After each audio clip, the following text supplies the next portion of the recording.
নির্বাচনের জন্য যারা প্রার্থী হয় ওনারা অনেক কিছুর আশ্বাস দেয় যে নদী ভাঙ্গা রোধ করব, তাও কিছু হয় না।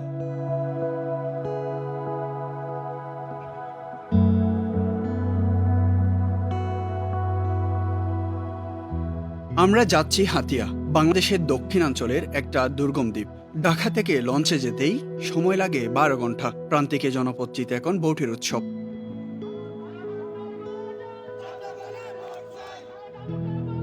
এবার জাতীয় সংসদ নির্বাচনে এখানে সংসদ সদস্য পদে লড়ছেন 2024-এর জুলাই অভ্যুত্থানের অন্যতম পরিচিত মুখ আব্দুল হান্নান মাসুদ। অভ্যুত্থান থেকে উঠে আসা একজন নেতাকে ভোটের মাঠে কিভাবে দেখছেন তার অঞ্চলের মানুষ, সেটা দেখতেই আমরা পাড়ি দিচ্ছি বুড়িগঙ্গা থেকে মেঘনা।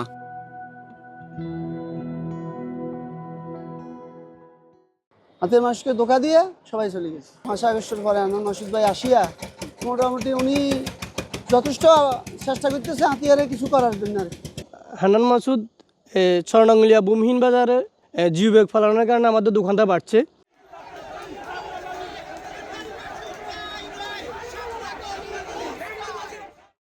দ্বীপহাতিয়া বলা যায় বরাবরই অবহেলিত জনপদ। এখানকার রাস্তাঘাট ভাঙা, যাতায়াত, চিকিৎসা ব্যবস্থা অনুন্নত, মানুষের মধ্যে নেতাদের প্রতি আস্থাহীনতা। অন্তর্বর্তীকালীন সরকারের সঙ্গে ঘনিষ্ঠতা কাজে লাগিয়ে এই দ্বীপের জন্য কিছু বরাদ্দ গত 1.5 বছরে আনার কৃতিত্ব নিয়েছেন হান্নান মাসুদ এবং তা নিয়ে পৌঁছার চেষ্টা করেছেন হাতিয়ার ঘরে ঘরে। আমি অন্তত 5,500 পরিবারকে ভূমিদস্যুদের হাত থেকে ভূমি উদ্ধার করে দিয়েছি। আমি হাতিয়াতে প্রায় 18টা স্পটে নদী ভাঙ্গন নিয়ে কাজ করেছি, যাতে করে এই বর্ষায় 18টা স্পটে বড় বড় বাজার ভেঙে যাওয়ার কথা ছিল, সেই বাজারগুলো রক্ষা হয়েছে। এবং হচ্ছে যাতায়াত ব্যবস্থা, এই যে এই পথে মানুষজন যাতায়াত করে সেই জায়গায় ভাড়া অর্ধেকের নিচে কমিয়ে আনা হয়েছে।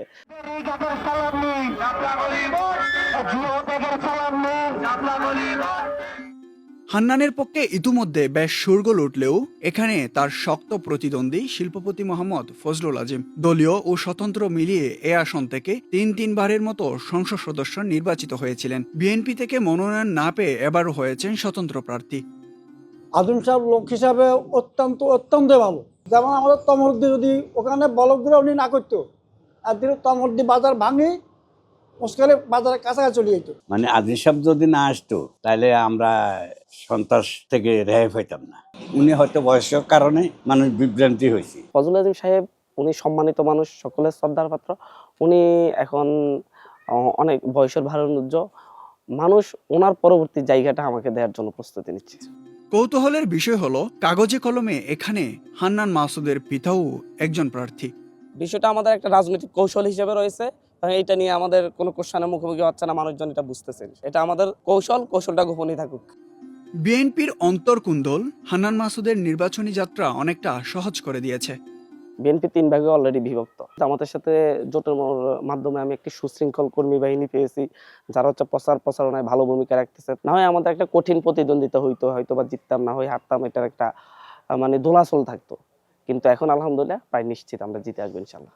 একই আগ্রহ নিয়ে হাতিয়ার পর আমরা ভ্রমণ করব জুলাই অভ্যুত্থানের আরো 3 নায়কের সংসদীয় আসনগুলো। দক্ষিণ থেকে আমরা সরাসরি চলে যাব বাংলাদেশের উত্তরে। সেখানে পঞ্চগড় সদর, তেতুলিয়া ও আটোয়ারী উপজেলা নিয়ে গঠিত পঞ্চগড় 1 আসন। এখানে লড়ছেন জুলাই অভ্যুত্থানের আরেক মুখ সার্জিস আলম। তিনি চষে বেড়াচ্ছেন শহরতলি থেকে প্রত্যন্ত গ্রাম, কিন্তু তার জন্য চ্যালেঞ্জ হয়ে দাঁড়িয়ে আছেন বিএনপি মনোনীত প্রার্থী মোহাম্মদ নওশাদ জমির। নওশাদ জমির সাবেক অস্থায়ী রাষ্ট্রপতি, স্পিকার এবং বিএনপির স্থায়ী কমিটির সদস্য ব্যারিস্টার জমির উদ্দিন সরকারের ছেলে। রাজনৈতিক ঐতিহ্য সম্পন্ন এই পরিবারের স্বল্পবাসী এই প্রার্থী পড়াশোনা করেছেন পৃথিবীর সবচেয়ে খ্যাতনামা কিছু বিশ্ববিদ্যালয়ে। সবসময় গলায় ফিলিস্তিনি ক্যাফায়া পরে হাঁটা এই শক্ত প্রার্থীকে মোকাবেলা করতে হচ্ছে সার্জিসকে। পঞ্চগড় আমাদের এই 1 আসনের পূর্বে অবদান হিসেবে বিএনপিরই ছিল। ব্যারিস্টার জমির উদ্দিন সরকার ছিলেন, উনি একজন ন্যায়নিষ্ঠবান মানুষ এবং আমাদের এই পঞ্চগড় ওনার বিশাল একটা অবদান আছে। নওশাদের এই জনপ্রিয়তাকে অস্বীকার করছেন না এমনকি সার্জিসও। তার যুক্তি, ব্যক্তি হিসেবে নওশাদ যেমনই হন না কেন, মানুষ ভুক্তভোগী হবে বিএনপির কর্মকাণ্ডে। খালি এমপিটা ভালো লাভ আছে? এমপি কি প্রত্যেকদিন ইসলামবাগে এসে বসে থাকবে? আরেকটা জিনিস মনে রাখবেন, একটা লোক ব্যক্তি হিসেবে ভালো হইতে পারে, কিন্তু ব্যক্তি হিসেবে ভালো হওয়া আর নেতা হিসেবে যোগ্য হওয়া এক কথা না। তৃণমূল বিএনপির সমালোচনা এবং জামায়াতের নেতৃত্বাধীন জোটের প্রশংসাই এখন সার্জিসের প্রধান অবলম্বন। এখন এমপি হলে ভালো, আর ওয়ার্ডের নেতা কর্মী হচ্ছে চাঁদাবাজ, হুমকি দেয়, টাকা খায়, মামলা দেয়, তাহলে আপনি ভালো থাকতে পারবেন? ভালো থাকা সম্ভব? তাহলে আপনারা চিন্তা করেন, অভ্যুত্থানের পরের 1.5 বছরে কাদের অত্যাচারে মানুষ অতিষ্ঠ হয়ে যাওয়া শুরু করছে, কারা চাঁদাবাজি করছে, কারা জমি দখল করছে? জামাত ইসলাম চাঁদাবাজি করছে? আমরা এনসিপি কারণে জমি দখল করছি? আমরা এগুলো করি না, আমরা এগুলো করবো না ইনশাল্লাহ, ঠিক আছে? জামায়াতে ইসলামীর সমন্বয়ে আয়োজিত উঠোন বৈঠকে দিচ্ছেন নানান প্রতিশ্রুতি।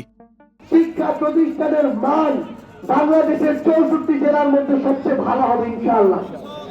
64 জেলার মধ্যে সবচেয়ে ভালো জেলা পর্যায়ের 250 শয্যার পূর্ণাঙ্গ হসপিটাল এই পঞ্চগড় জেলায় থাকবে ইনশাআল্লাহ। 5000 মা বোনের কর্মসংস্থানের ব্যবস্থা করব ইনশাআল্লাহ। হান্নানের মতোই সরকারের সার্জিসের প্রভাব কিছুটা মসৃণ করেছে তার ভোটের মাঠ। আটোয়ারি উপজেলার জন্য 102 কোটি টাকার একটা বিশেষ বরাদ্দ এনেছি পিছিয়ে পড়া উপজেলা হিসেবে। পঞ্চগড়ের প্রায় 51টা রাস্তার কাজ শুরু হয়েছে। আমরা প্রায় 210টা মসজিদ, মন্দির, ঈদগাহ এরকম করে পড়েছিল, এগুলা কাজ হচ্ছিল না, আমরা বরাদ্দ নিয়ে আসছি 1 লাখ, 2 লাখ, 3 লাখ টাকা করে। হান্নান মাসুদ ও সার্জিসের তাদের নির্বাচনী আসনে এই বিশেষ বরাদ্দ নিয়ে যাওয়াকে এক ধরনের দুর্নীতি বলেছেন ঢাকা বিশ্ববিদ্যালয়ের এই অধ্যাপক। It's of course a form of corruption. আপনি যেটা করছেন হচ্ছে আপনি এখানে আনডিউ ইনফ্লুয়েন্স ব্যবহার করছেন। এই সাপোর্টগুলো আপনার এলাকায় আসার কথা কি কথা না, দ্যাটস আ বিগ কোয়েশ্চেন। সেটাকে আপনি আপনার প্রভাব খাটায় কোনো ফর্মাল প্রসেস আপনি ফলো করেছেন কিনা আমরা জানি না, সেটা বাদ দিয়ে আপনি এটাকে হচ্ছে গিয়ে নিয়ে আসছেন, নিয়ে এসে you are providing that services. So that's to a large extent that's providing bribe to the people, bribe to the voters. এবার আমরা যাত্রা করব কুমিল্লা দেবিদ্বারে। এখানে অভ্যুত্থানের সময়কার অন্যতম শীর্ষ সমন্বয়ক হাসনাদের বর্ণাঢ্য প্রচারণা নেই, আছে শুধু পায়ে হেঁটে, বাইকে ছড়ে গণসংযোগ। ভোর থেকে রাত, চায়ের দোকান থেকে মসজিদ, মন্দিরের বারান্দা।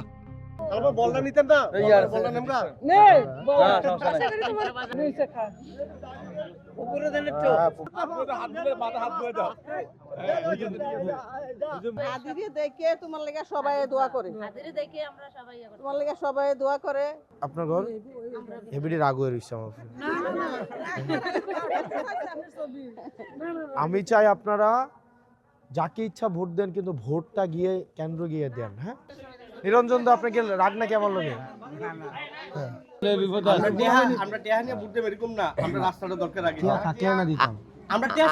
আমরা ধর্মমত নির্বিশেষে আমাদের এলাকা ছেলে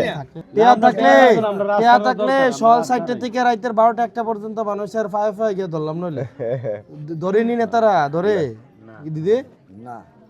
আমার আমি আপনাদের ফায়ে ধরবো, টিয়া দিতে পারবো না। গ্রামে গ্রামে ঘুরে শুনছেন জনগণের প্রত্যাশা, দিচ্ছেন প্রতিশ্রুতি। এখানে অনেকজন মা আছে আমার এখানে, আমি আপনাদেরকে কথা দিয়ে যাচ্ছি, এই রাস্তাটা সবচেয়ে যেভাবে ভালো হবে এবং বৃষ্টির সময় এটা কোনো নষ্ট হবে না, চলাফেরার জন্য সবচেয়ে টেকসই হবে, এই রাস্তাটা আমি এইভাবে বানাই দেবো ইনশাল্লাহ। অনেকে আপনারা মনের মধ্যে আসছে না, এই গ্যাসটা দিব কিনা, অনেকে এই নিয়ত করে আসছেন, কেউ দিতে পারবে না গ্যাস আপনাদেরকে। ভোটারদের সতর্কও করছেন হাসনাত। 20 টাকার আলু কিন্তু আপনি 10 বার বাঁচেন না। আর 5 বছরের একজন নেতা নির্বাচন করবেন, যে আপনার স্বাস্থ্য, শিক্ষা, অবকাঠামো, আপনার এই যে এই বিষয়গুলো সবগুলোর নিরাপত্তা যিনি দিবেন, তাকে নির্বাচন করার ক্ষেত্রে আমরা এত বাছাবাছি করি না। আইনি লড়াইয়ে হেরে হাসনাতের প্রধান প্রতিদ্বন্দ্বী বিএনপি মনোনীত প্রার্থী মঞ্জুরুল হাসান মুন্সি এবার নির্বাচনের মাঠ থেকে ছিটকে পড়েছেন। 4 বারের নির্বাচিত এই সংসদ সদস্যের অনুপস্থিতিতে প্রায় বিনা যুদ্ধেই বিজয় নিশ্চিত হয়ে আছে হাসনাতের। আমাদের শেষ ভ্রমণ ঢাকা 11 আসন। নাহিদ ইসলাম জুলাই অভ্যুত্থানের প্রধান কয়েকজন ছাত্র নেতাদের একজন। এখন তিনি জাতীয় নাগরিক পার্টির প্রধান নেতা, লড়ছেন ঢাকার এই আসনে। আমি বাড্ডার ছেলে, বাড্ডা আমার জন্মস্থান। আমরা 11 দলীয় জোট একটি দুর্নীতিমুক্ত, বৈষম্যমুক্ত, সন্ত্রাসবাদী মুক্ত বাংলাদেশ প্রতিষ্ঠা করার জন্য এবারে নির্বাচনে অংশগ্রহণ করছি এবং আমরা এই অত্র এলাকায় খেলার মাঠ, ক্লিনিক সহ আমরা চাঁদাবাজি নির্মূলে কঠোর ব্যবস্থা নেব এবং আমাদের যে গ্যাস সংকট রয়েছে, যানজটের সমস্যা রয়েছে, সেগুলো নিরসনে আমরা উল্লেখযোগ্য কার্যকর পদক্ষেপ গ্রহণ করব। আমরা শরীফ ওসমান হাদির হত্যাকারীকে বিচার করব। জুলাই গণ অভ্যুত্থানের সকল হত্যাকারী পাশাপাশি তিনি ভোটারদের গণভোটে হাঁ ভোট দেওয়ার আহ্বানও জানাচ্ছেন। একটা রাজনৈতিক শক্তি আমাদেরকে সংস্কার করতে দেয় নাই, এই কারণে কিন্তু এবারে নির্বাচন হচ্ছে গণভোট। যদি গণভোটে আপনারা সবাই হ্যাঁ দেন, তাহলে আমরা কিন্তু সংবিধান সংস্কার করতে পারবো, যেটার মাধ্যমে প্রশাসন, বিচার এবং পুলিশ এই কয়েকটা জায়গায় উল্লেখযোগ্য কিছু রিফর্ম হবে, সংস্কার হবে। নাহিদ ইসলামের পেছনে এই আসনে কাজ করছে বাংলাদেশ জামায়াত ইসলামী। আমাদের প্রধান কাজ হচ্ছে বোনদেরকে বাসায় বাসায় বোনদের সাথে কথা বলা এবং এনসিপির নাহিদ ইসলামের পক্ষে ভোট চাওয়া, শাপলাকলির পক্ষে ভোট চাওয়া আর রাষ্ট্র সংস্কারের বিষয়ে হ্যাঁর পক্ষে ভোট চাওয়া। এগুলো আমরা বোনদের মাধ্যমে বোনদের সাথে দাওয়াত পৌঁছাচ্ছি, আর আমরা ভাইরা ভাইদের মধ্যে কাজ করতেছি। এই জামায়াত নেতা মনে করেন ভোটারদের মধ্যে বিএনপি প্রার্থী ডক্টর এম এ কাইয়ুমের চেয়ে জুলাইয়ের এই আইকনের জনপ্রিয়তা বেশি। ডক্টর আব্দুল কাইয়ুম তিনি অনেক প্রবীণ রাজনীতিবিদ, তিনি এই এলাকায় দীর্ঘদিন কাউন্সিলর ছিলেন। স্বাভাবিকভাবে এই এলাকার মানুষের সাথে ওনার একটা ব্যক্তিগত সম্পর্ক ছিল, এটা স্বাভাবিক। কিন্তু নাহিদ ইসলামও এই এলাকারই সন্তান, সে এখানেই বেড়ে উঠেছে, কিন্তু তার মানুষের অন্তরে অবস্থান হচ্ছে জুলাই আন্দোলনের বিপ্লবী নেতা। এই বিপ্লবী নেতা যাদের অন্তরে জায়গা দখল করে আছে, তারা তো তাকে ছাড়া অন্য কিছু চিন্তা করে না, যত অভিজ্ঞতাই থাকুক। জামায়াত ইসলামের সাথে জোট এনসিপির জন্য স্বল্পমেয়াদী কিছুটা সুবিধা এনে দিলেও এই কৌশল এনসিপি নামে দলটির অস্তিত্ব হুমকির মুখে ফেলবে বলে মনে করেন আসিফ সাহান। সুবিধা যেটা হচ্ছে যে আপনি জামাতের অর্গানাইজেশনটাকে পুরা ইউজ করতে পারতেছেন, আপনার লোকবল জামাত দিচ্ছে। খুব সোজা হিসাব হচ্ছে যে what we can see that they will probably get some seats, কয়েকটা সিটে হচ্ছে তারা জিতবে। লং টার্মে হচ্ছে আমরা যেটা সবার কাছে খুব পরিষ্কার হয়ে যাচ্ছে, আপনার আসলে কোনো অর্গানাইজেশন নাই, আপনি হচ্ছে অর্গানাইজেশনও বিল্ড করতে পারতেছেন না, সো আপনার তো পুরো অস্তিত্বই একটা হুমকির মুখে পড়তেছে। এই চার নেতৃত্ব জুলাইয়ের মিতষ্ক্রিয়াকে ভোটের মাঠে প্রভাবক হিসেবে গড়ে তুলতে পারবেন কিনা জানতে চাইলে এই গবেষক বলেন, এখন কোনটা হচ্ছে জামাতের আবেগ আর কোনটা হচ্ছে জুলাইয়ের আবেগ, এই দুইটার মধ্যে ডিফারেন্সিয়েট করাটা হচ্ছে একটু ডিফিকাল্ট হয়ে যাবে। Having said that, I think হাসনাতের প্রতি মানুষের একটা আলাদা আবেগ আছে। সে কিন্তু অনেক আগে থেকেই তার এলাকা আইডেন্টিফাই করে সেখানে যাওয়া শুরু করছে। সে নারীদের সাথে যেভাবে মিশছে, মা খালা, এবং যেইভাবে হচ্ছে গিয়ে সে মানুষের সাথে ইন্টারাক্ট করছে, হান্নান মাসুদ এবং সাবজিস যারা একদম ট্র্যাডিশনাল পলিটিক্সটা করতেছে, মিছিল করো, মিটিং করো, লোক জনসমাগম করো, টাকা খরচ করো, অ্যান্ড সি হোয়াট হ্যাপেন্স। আর জুলাইয়ের সাথে যদি কাউকে আইডেন্টিফাই করতে হয়, তাহলে আপনাকে নাহিদকে সবচেয়ে গুরুত্বপূর্ণভাবে প্রমিনেন্টলি আইডেন্টিফাই করতে হবে, কারণ because he is the face of July. There is a possibility that people will consider his July contribution, যেহেতু ঢাকার মধ্যেই দাঁড়িয়েছে এবং ঢাকার ওই এলাকাটা ইজ আ সিগনিফিকেন্ট এরিয়া।